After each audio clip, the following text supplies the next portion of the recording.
आज आसतु आम वीडियो माध्यम देखा केमिति आपण माने पानिया को सहज उपाय सफा करि परिबे ता भी पुणी हाथ न लगे।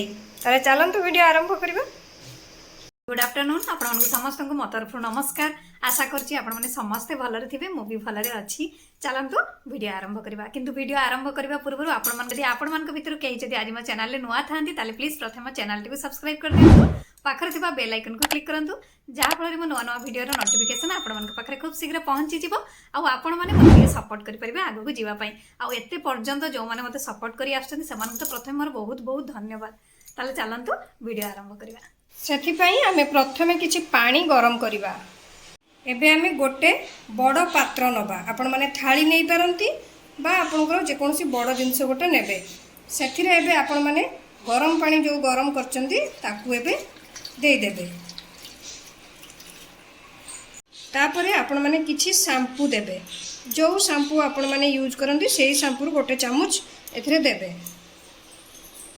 तापरे किछि बेकिंग सोडा नेबे। सी भी आपनकर गोटे चामच भली नेबे। बेकिंग पाउडर नेबेनी, बेकिंग सोडा नेबे। कारण बेकिंग सोडा और बेकिंग पाउडर मध्यरे पार्थक्य बहुत, तेणु बेकिंग सोडा नेबे।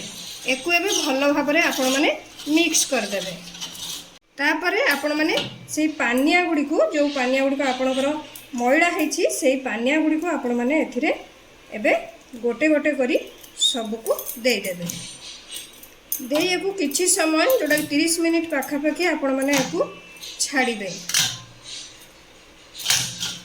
जो हिसाब रे आपनकर मैला हेतिबो अधिका हेतले तो अधिका समय छाड़ीबे। जदि कम होइते तले आपनकर 15 मिनिट भितरे ये रेडी हे जिवो।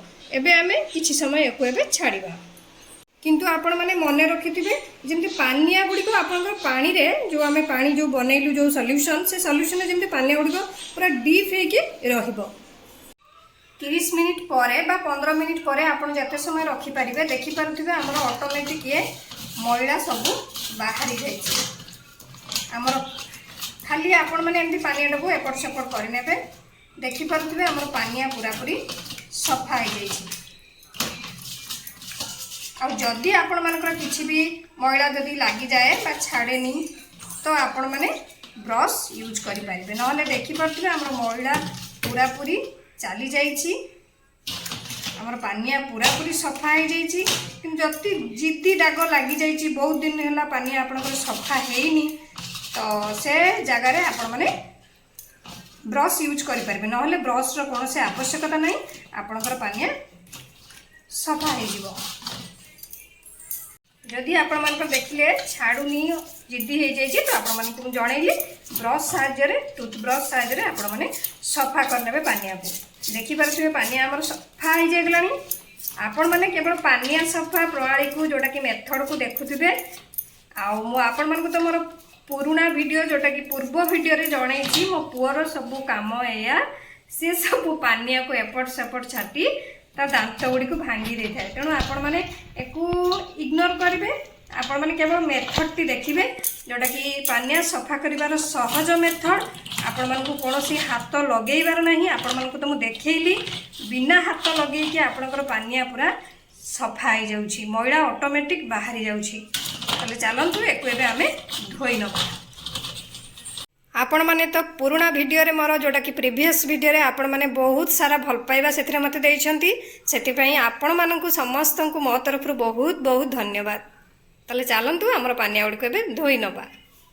देखंतु एबे हमर पानिया गुडी को केडे सुंदर से पूरा पूरी सफा हे जाइछि। आपण मानकु मु प्रीवियस वीडियो रे मोर जोटा अलगा मेथड देखैथिली। ए वीडियो रे मोर अलगा मेथड अछि।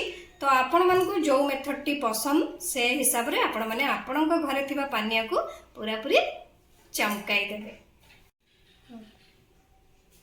आपण माने देखि परले तो बिना हाथ लगे आपणकर पानिया पूरा पूरी चकाचक हे जिवो। किंतु हाँ आपणकर पानिया जदि अल्प मैला होता है जदि जिद्दी थाए मास मास धरी सफा कर नथांती पानिया को तो ऑब्वियसली आपण मानकु ब्रश लगेया पे पड़िबो।